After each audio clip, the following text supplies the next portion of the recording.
Okay, okay. Oh! Did you have grease coming out your pivot arm?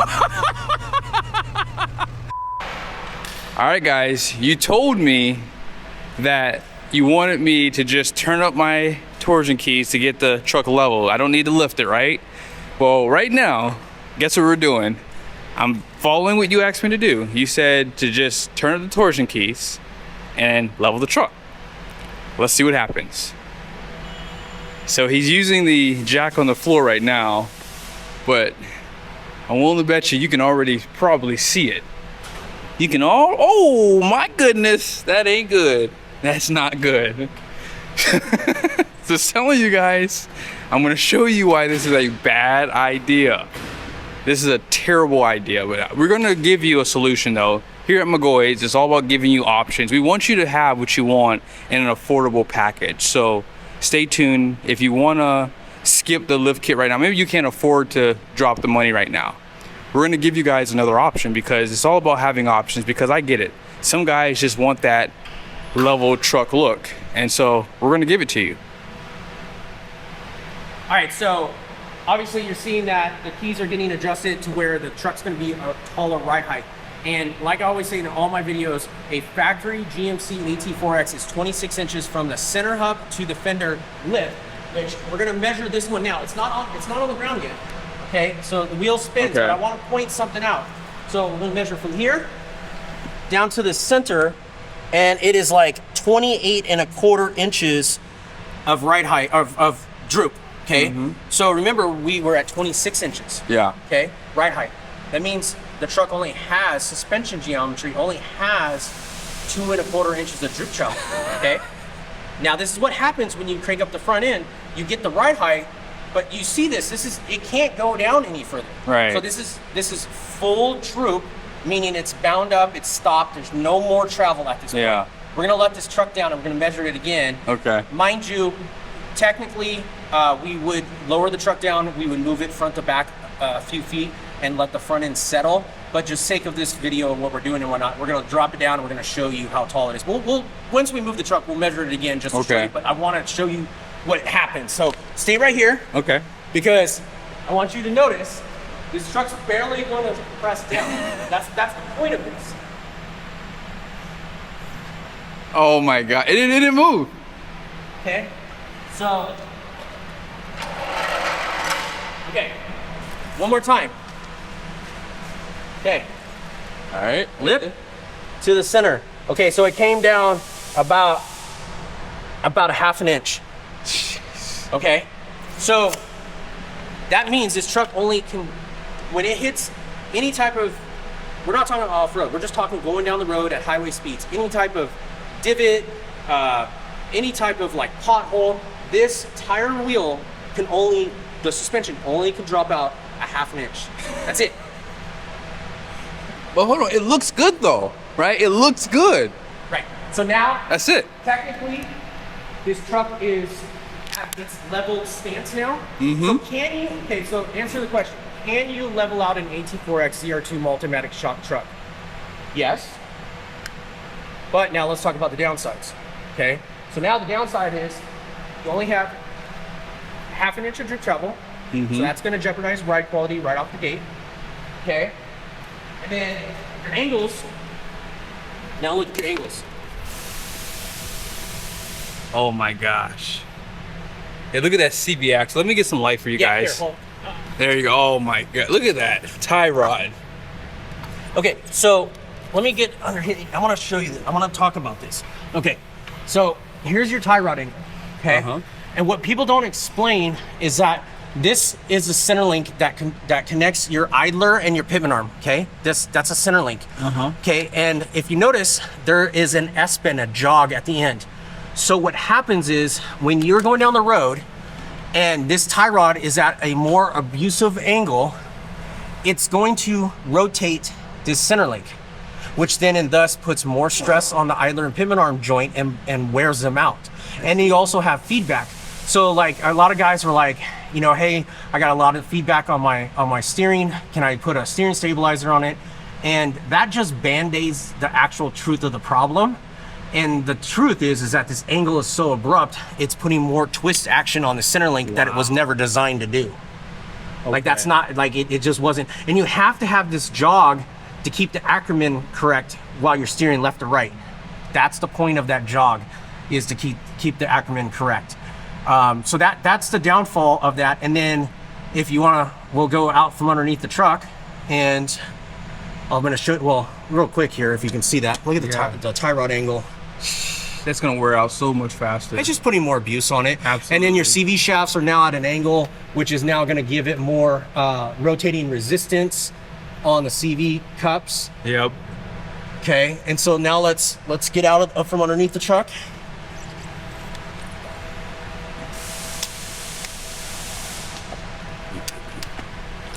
So if we stand back, can you see how the top of the tire, you can see how the top of the tire is leaned in a little bit, okay?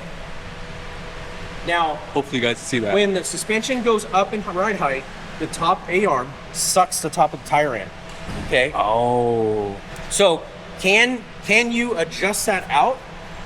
Possibly, but at the end of the day, you're going to be fighting for those true alignment specs, and you're going to wear out the tire more unevenly, and it could actually result in the truck darting and not driving correctly. I see. Okay. Yeah. And I want to note something real quick. So this upper control arm has a little bit of space in between there. Okay. In the past years, it was always talked about that you needed droop travel because that was the indicator of space of droop travel. Well, I want to note that we didn't show it, but when it was fully drooped out, we'll get it later on your install video. We'll show how when it's all the way drooped out, you still have a gap in between here. These newer trucks are not designed to have this control arm stop on the service perch. That is a service perch, not a droop bump stop like in previous year chassis. So technically, this isn't an indicator of how much space you have for droop out. It's a false interpretation because there still will be a little bit of a gap when it's fully drooped out. And I know there are going to be some people that are like, okay, well, I could put a shock spacer and droop the suspension out further. Well, you can, but you know, you're talking about minimal distance. And then now this control arm is going to go up against this frame stop, okay, which thus is going to put more twisting and awkward movement and pressure on your upper pivot bushings, which will put a lot more wear and tear on those prematurely. So you're just binding things up. More binding means more wear. Wow. Yeah. I have noticed that some people might even cut that service perch off, which is a horrible idea too. Well, I mean, so can you do that? But again, okay, so remember back in the day when we were younger and older cars, you would cut the coil spring or you would cut the coil spring and collapse the suspension. Yes, you gained lowering, but you disturbed how it worked and functioned. And so realistically is that if you did cut that out, now you're allowing, you know, again, GM designed all this to work the way it's working, right? It within safety figures. So if you cut that service perch out, now the control arm does droop down further, but what's the next thing that's a fault? It's gonna be your ball joint angle, which can snap and then you lose a wheel. Ooh, yeah. A lot to think about. It's all about geometry and binding. The least amount of binding will equate to a better ride and better drivability of the truck.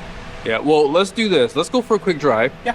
People won't be able to see this because maybe they don't understand just how severe those angles are. And if you're going over a train track, think about it like this. If you're going over a train track, right, at 40 miles an hour, imagine your truck raising up a little bit. You only have a half of an inch of suspension travel. You're 5/8 of an inch lower than the front of the truck. 5/8. That's it. That's, yeah. Just to have a little bit more style. Not worth it. Well, it's a cheap way. Yeah, it's a cheap way to do it for sure. You can go to Sizzlers and get a $11.99 steak. You can. Yeah. So, yeah. Let's go drive and see what you think. Let's go see. What just happened? Okay. Oh! Your truck just bounced. Dude. It just bounced. It bounced. It's harsh. Yeah. So my tire pressure is lower than the factory settings too, by the way. So what's your tire pressure? Well, because it's a little bit warmer today, I had it at 49 out front and about 40. Yeah, so they heat it up a little bit. So they heat it up a little bit. Yeah. Okay, so we good? We could just call it a day? No, we're good, dude. Like, I'm good. No, I'm saying you can go home like this? No, oh, no, we can go back to the shop. No. Why? No, okay, well, here. Okay, oh, gosh. I don't even want to do. I've already proved my point, but I want you guys to see this. Hold on. This one's going to be a doozy. Oh, my God. Oh, yeah. I can feel it now in my chest when I hit bumps. Yeah. And imagine this, if we were towing a trailer, right? What happens when you put weight on the back? So depending on your tongue weight, you will definitely bring the nose of the truck up, and that will obviously, I mean, because when we measured it out, you only had a 1/2 inch of droop travel. Yeah. So I mean, yeah, you'd eat that 1/2 inch up real quick. Yeah. Oh yeah, we're good. Yeah, if you were turning into, like, imagine you have to turn in really fast to something. Yeah. See how abusive like. Yeah. It looks good though. It does look good, I will say. And if you're just driving on very smooth roads like this, no bumps. So a lot of times, here's one of the casualties. A lot of times, truck owners are going to go to the shop and get wheels and tires, and get this done. And what's going to happen is it rubbing? Yeah. Do you feel the front end binding up too? Yeah. Yeah. I wanted to show them real quickly this. So what happens, they go to the shop and they get a tire and wheel package, and then they leave and they're like, oh man, my truck rides rougher now. And the first thing is like, oh, well, you put new wheels and tires on it, so it's going to be rougher. So like it gets covered like that. Yeah. That is like the cover up for the fault. Yeah. Oh no. Yeah, when we hit that first bump coming out of the parking lot, I was like, oh, it like you said, it bounced. Yeah. Yeah, let's go check out these angles real quickly.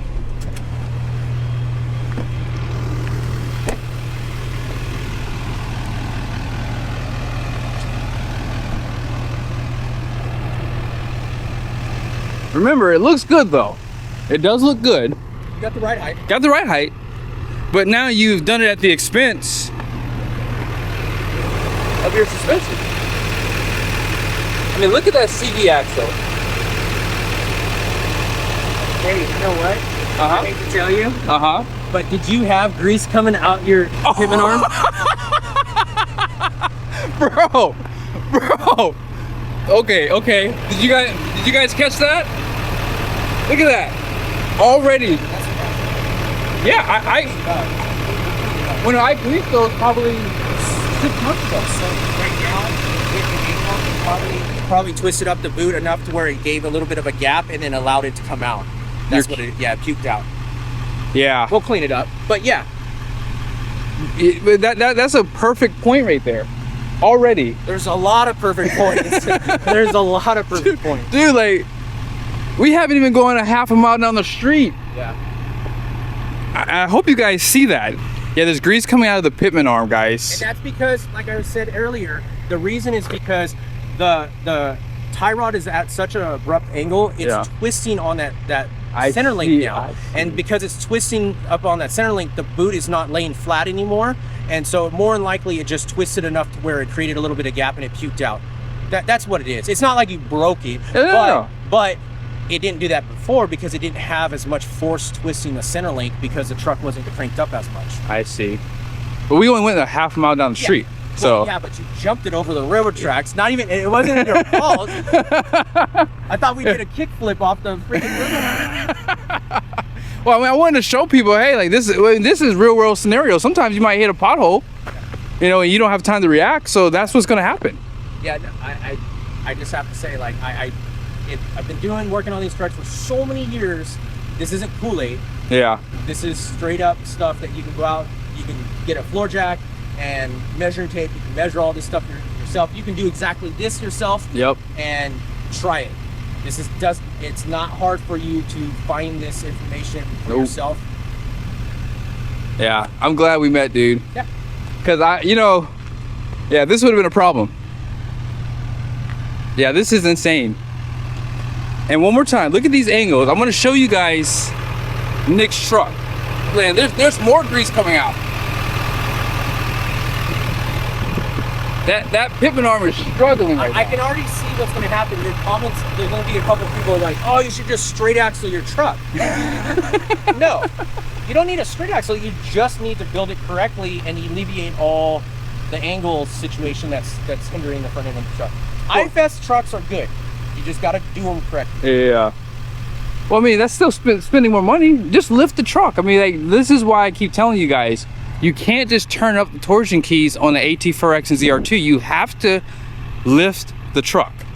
And if you didn't watch the last video, I showed you guys where out back, they do replace that block and you get about you said 3/4 of an inch? The one that we just did Yeah. over in SoCal, over at Signature Performance. Yeah. I filmed that one. I hooked up that truck owner. He reached out to me, we talked, and I did the McGaughys shim pack in the back. Yeah. Basically took the 1.5 inch block out and did 3 shims, which was 3/4 of an inch. I so see. It's more or less sits like yours, just not as tall as yours. I see. And his truck's on 37s. So yeah. we didn't touch the front end. Front end stayed exactly the same. We just brought the rear down 3/4 of an inch. I see. But with your truck being lifted with the kit, our back end sit about the same. Correct. About the same. A 1/4 inch off because I have 1 3/4 rear block. You have a 1.5. There you go. So Fractional. Yeah, so at the end of the day, you're gonna get a better riding truck with the McGaughys lift kit for sure. I'm ready to go back, man. We're done. I mean, you've proven to me why this was a bad idea, and I can clearly see the Anyone that's willing to spend the money should probably do a test run like this so they can find the real value once they get the truck back from the lift kit shop. 100%. It's shocking, but it is true. Yeah. You know, and a lot of times too, guys overlook this because it's the newness. They're so excited about the newness, and then once the newness falls off, then they're like, how do I make the ride better? That's what happens. It's like every guy that does a leveling kit is like, oh, it rides great, it rides great, it rides great. Yeah. And then 6 months down the road, they're like, okay, it doesn't ride great. How do I fix it? Well, you guys actually had someone reach out to you. I'm not calling out Cognito, but they have the super stock kit, right? And no, are you talking about the guy about the front track width guy? Well, not that guy. Okay. That's another one. I'm talking about the guy who did this with the super stock kit. He thought the super stock kit was going to give him the better ride when he turned up his torsion keys, but he had the same severe angles with the tie rods, CV axle. Yeah. And you know, that's a good package. It's not a bad thing. No. It's just, you got to read the description of exactly what they say in there, and a lot of people overlook it because they think it's a leveling kit, and it's not. It's an enhancement. It just enhances the front end at the same ride height. Yeah. Well, like you said, this gains them more droop travel. It puts the droop travel back to a 3-inch droop travel. Right. But at the end of the day, it's still it's not like a 4-inch kit. So it does better it. It does. But you still can't turn the torsion keys, unfortunately, with that kit. You're gonna, I mean, yeah.